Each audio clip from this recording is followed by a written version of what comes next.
Papapakita ko sa inyo no, kung bakit napaka-importante ng paghihinang. Itong motor na to ay in-splice kasi itong switch ng pang Raider 150 na to is pang FI.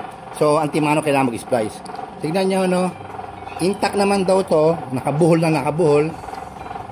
Pero ipapakita ko sa inyo kung anong kaibahan ng nakahinang sa hindi. Tignan nyo yung wire, oh.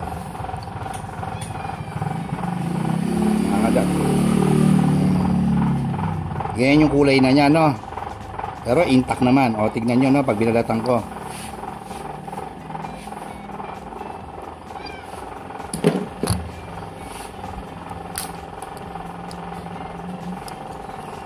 Ayan.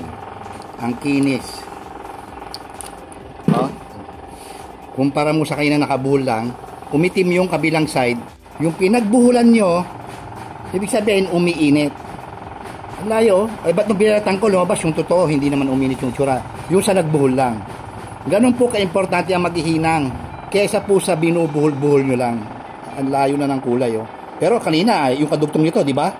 Pinutol ko, pilalabas ko yung bagong wire, siya pa rin. O, ba't ang kintab? Ito maitim. Yan po ang importansya. Ba't kailangan nyo maghinang? Hindi kailangan magsuksok, mag-ipit, kung ano-anong ginagawa nyo. Importante po dyan, yung intact na kasoldered. Hinang talaga. Para hindi umiinit yung linya nyo. Okay?